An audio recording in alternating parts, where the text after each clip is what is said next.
Class 5 का math कार्यपुस्तिका का कार्यपत्रक 36। दी गई संख्याओं में किन किन संख्याओं से पूरा पूरा भाग लग सकता है। संख्याएं जिनसे पूरा पूरा भाग लगता है एक को छोड़ सकते हैं। तो एक को छोड़ सकते हैं तो 45 में किन किन संख्याओं से भाग लग जाएगा। तो देखिए 4 और 5 9 होता है तो इसमें 3 से भाग लग जाएगा। उसके बाद 5 से, उसके बाद 9 से, 5 9 45 होता है तो 5 से भी हो गया और 9 से भी लग गया। उसके बाद 15 से, 15 30 ये 45। उसके बाद 45 से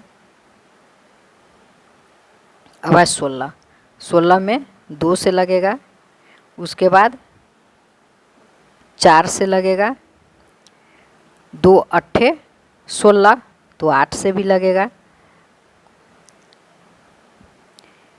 उसके बाद 16 से लगेगा। अब है 64, तो 64 में 2 से, उसके बाद 4 से, उसके बाद 8 8 64, 16 चौका 64। अब हो जाएगा 64 में 16 चौका 64। उसके बाद 32 से,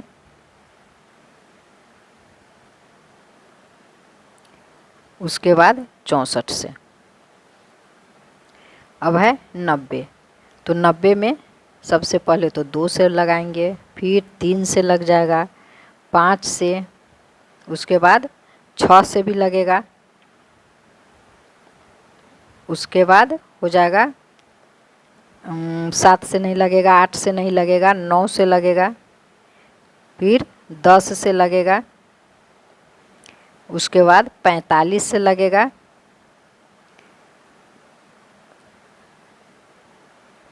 उसके बाद 45 से, उसके बाद 90 से। 15 छक्का 90, 15 से भी लग जाएगा, एक 15 छूट गया, यहाँ 15 15 से भी लग जाएगा।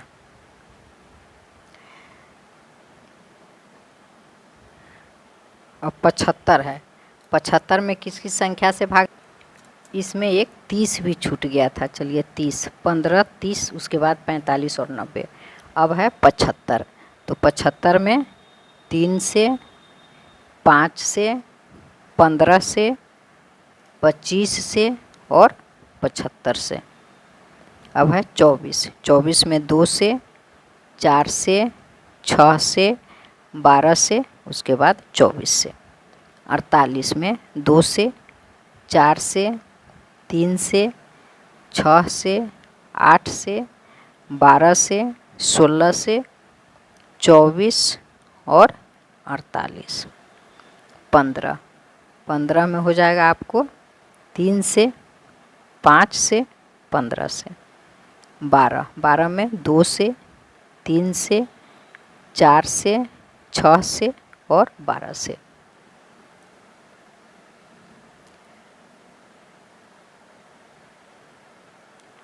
अब है 36, 36 में 2 से, 3 से, 4 से, 6, 9, 12, 18 और 36। अब 18 है, 18 में 2 से, 3 से, 6 से, 9 से और 18 से। 25 में 5 से और 25 से। 35 में 5, 7 और 35। 40 में 2, 4, 5, 10, 20 और 40। अब इसको याद रखेंगे, 2 या 2 से अधिक संख्याओं के समापवर्तकों में से सबसे बड़े समावर्तक को उन संख्याओं का महत्तम समापवर्तक कहते हैं।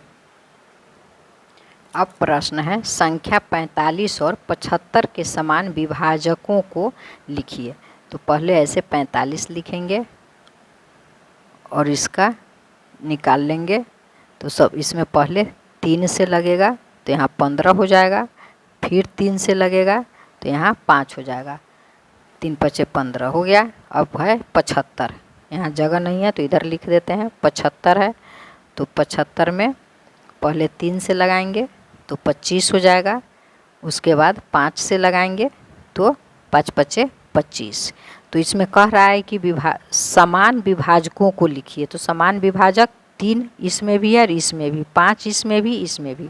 तो लिख देंगे 3 और 5। अब है संख्या 16 और 64 के समान अपवर्तकों को लिखिए। तो यहाँ लिखेंगे 16, जगह कम है थोड़ा, तो 16 में 2 से 8, फिर 2 से 4 और फिर 2 से 2। अब है 64, 64 में 2 से हो जाएगा 32, फिर 2 से 16, फिर 2 से 8, फिर 2 से 4 और उसके बाद फिर 2 से, तो हो गया 2। तो इसमें सिर्फ 2 है, इसमें भी 2 है, तो इसका हो जाएगा 2। अब अगला प्रश्न है संख्या 36 और 90 के समान अपवर्तक को लिखिए। तो यहाँ 36 2 से 18 हो जाएगा, उसके बाद फिर 2 से 9, अब 3 से 3 तिहाई 9 हो गया। अब है 90, तो 90 में 2 से तो हो जाएगा 45, अब हो जाएगा 3 से तो 15 हो जाएगा, फिर 3 से 3 पचे 15। तो इसमें 3 है तो इसमें भी 3 है, इसमें 2 है, इसमें भी 2 है, तो लिख देंगे 2, 2 और 3। अब है संख्या 12, 24 और 48। तो 12 का पहले निकाल लेते हैं, 2 से 6, फिर 2 से 3। अब है 24, तो 24 का हो जाएगा 2 से तो 12, फिर 2 से 6, फिर 2 से 3। अब है 48, तो 48 लिखेंगे, पहले 2 से 24, फिर 2 से 12, फिर 2 से 6, फिर 2 से 3। तो इसमें सभी में 2 है और सभी में 3 है, तो इसमें लिखेंगे 2 और 3। हो गया इसका आंसर यही। कार्यपत्रक 37, निम्नांकित संख्याओं के अभाज्य गुणनखंड निकालिए। तो यह तो एक निकाल कर बता दिया है, 2 नंबर में है 36। तो 36 का अभाज्य गुणनखंड, चलिए ऐसे लिखेंगे, यहाँ लिखेंगे 36। तो सबसे पहले 2 से लगेगा तो हो जाएगा 18, 18 दूना 36, फिर 2 से तो ये हो जाएगा 9, अब 3 से 3 तिहाई 9। तो 36 का अभाज्य गुणनखंड बराबर हो गया 2 गुने 2 गुने 3 गुने 3, 2 गुने 2 गुने 3 गुने 3। अब 3 नंबर में है 30, तो सबसे पहले 2 से लगेगा तो हो जाएगा 15, अब 3 से 3 पचे 15। तो लिखेंगे 30 का अभाज्य गुणनखंड बराबर 2 गुने 3 गुने 5, 2 गुने 3 गुने 5। 54, तो चलिए 54 का निकालते हैं।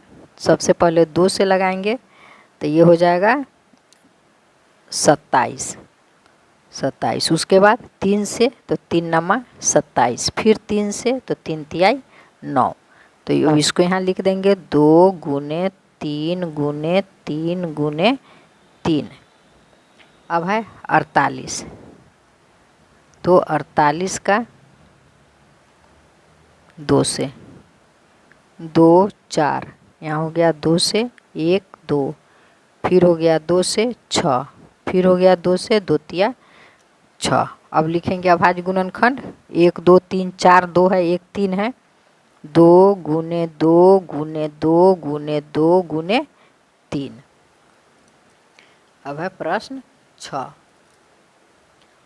तो प्रश्न 6 है 64 का है। अब तो 64 लिखेंगे।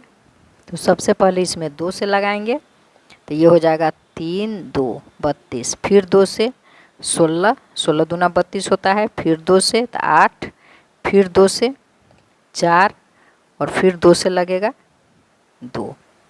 तो कितना 2 हो गया? 1 2 3 4 5 6 2 हो गया। तो यहाँ लिखेंगे 2 गुने 2 2 3 4 5 6। अब है 90 का अभाज्य गुणनखंड। सबसे पहले 2 से लगेगा 45, अब 3 से लगेगा तो 15, 15 तिया 45 होता है, फिर 3 से तो 3 पचे 15। तो इसको अब यहाँ लिख देंगे 2 गुने 3 गुने 3 गुने 5। कार्यपत्रक 38 है। चलिए इसको बनाते हैं। 54 और 48 है। तो पहले 54 का निकालते हैं तो 2 से लगाएंगे तो ये हो जाएगा 27,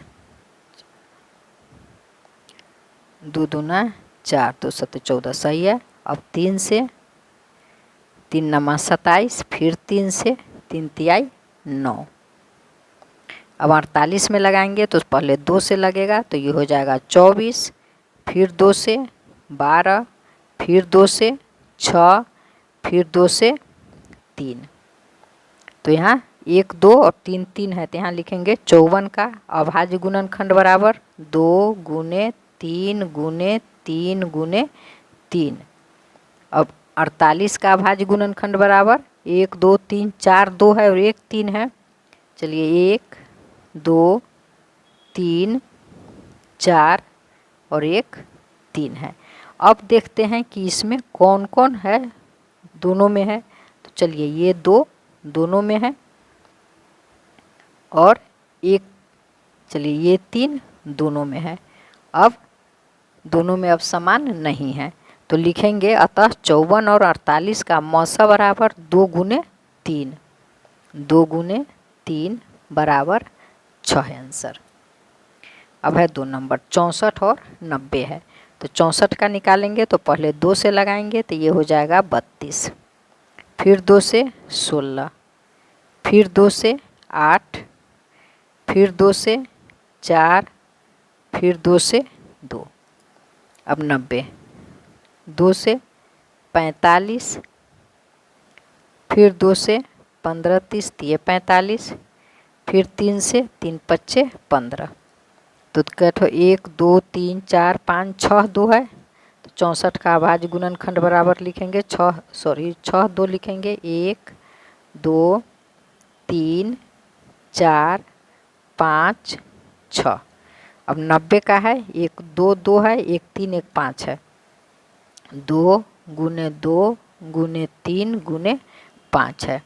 तो चलिए ये 2 दोनों में है, ये 2 भी दोनों में है, इसके बाद कोई नहीं मिल रहा है तो लिखेंगे अतः 64 और 90 का मौसा बराबर 2 गुने 2 बराबर 4 आंसर। अब 4 नंबर 12 18 और 24 है। तो पहले 12 का निकालते हैं तो 2 से 6, फिर 2 से 2 तिया 6। अब 18 का 2 से 9, अब 3 से 3 तियाई 9। 24 का निकालेंगे पहले 2 से तो 12, फिर 2 से 6, फिर 2 से 3। अब लिखेंगे 12 का अभाज्य गुणनखंड बराबर 2 गुने 2 गुने 3, 2 गुने 2 गुने 3। अब 18 का अभाज्य गुणनखंड बराबर 2 गुने 3 गुने 3, 2 गुने 3 गुने 3। अब 24 का अभाज्य गुणनखंड बराबर 2 गुने 2 गुने 2 गुने 3, 2 गुने 2 गुने 2 गुने 3। तो अब देखिए 1 2 तीनों में है और इधर इस 3 को मिला देते हैं, ये 3 तीनों में है। अब इसमें कोई नहीं है जो तीनों में हो तो लिखेंगे अतः 12 18 और 24 का मौसा बराबर 2 गुने 3, 2 गुने 3 बराबर 6।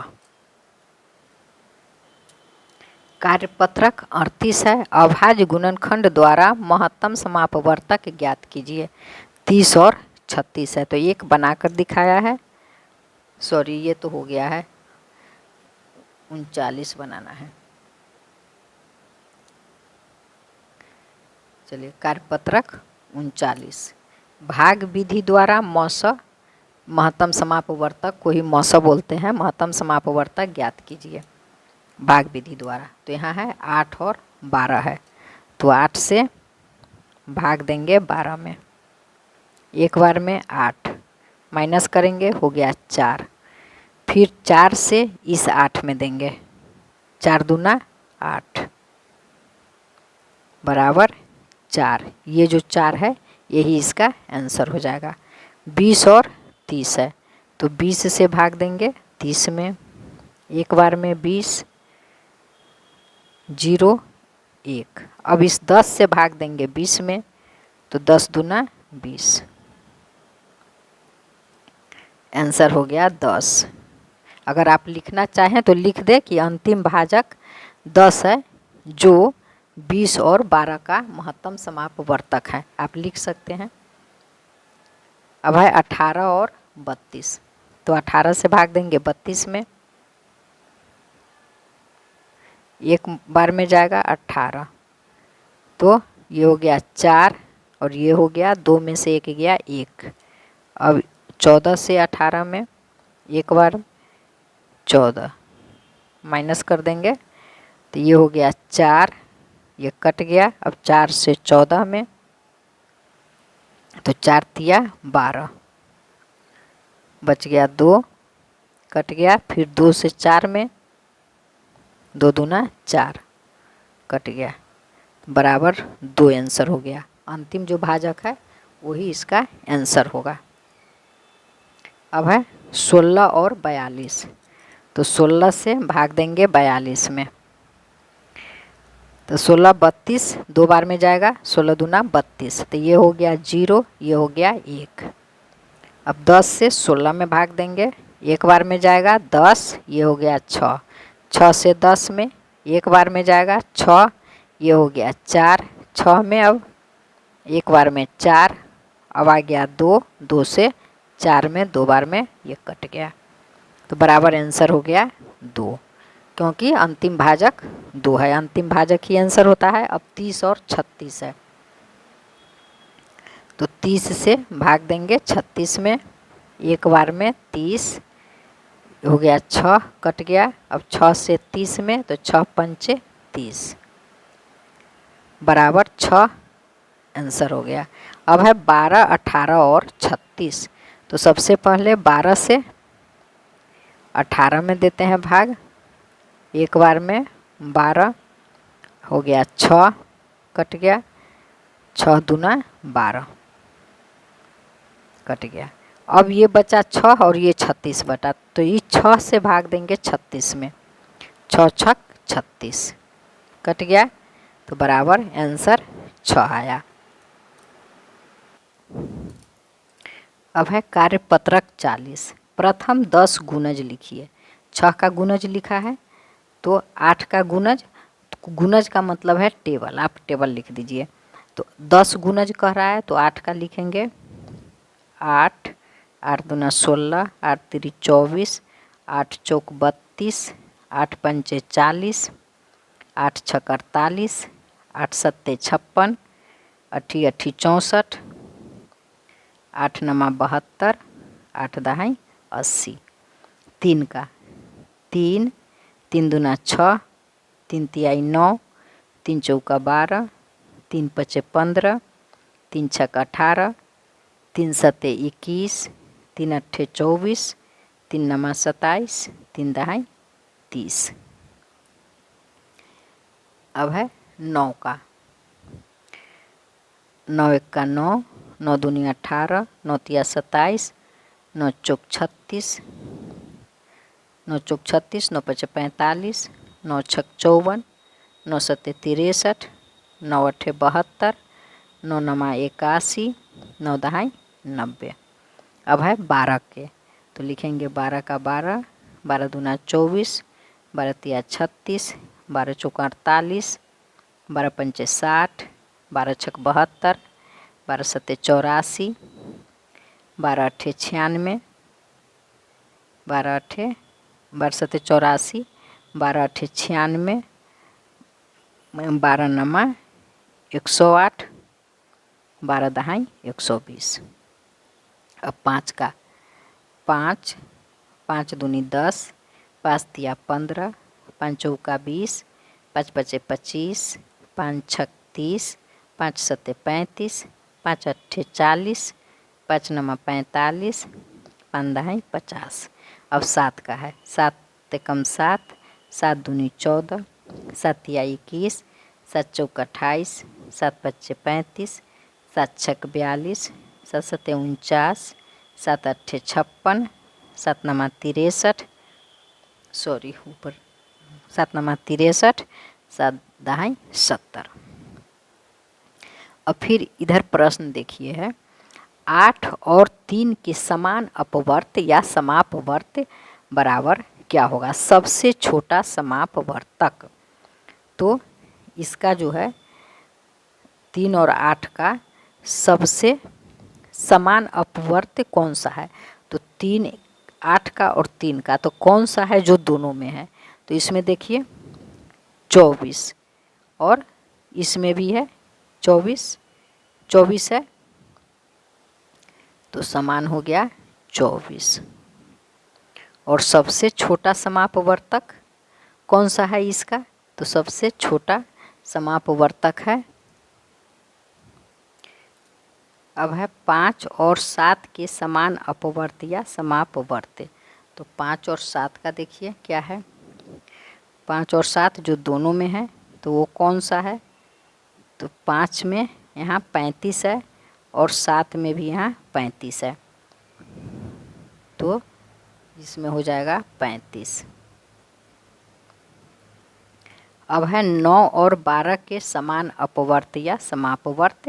9 और 12, तो 9 और 12 में कौन सा है? सो देखिए तो 9 और 12 में खोजिए 72। 9 में भी यहाँ 72 है, उससे पहले 36 है, 9 चौक 36, 12 24, 12 तिया 36, समान 36 है तो लिखेंगे 36।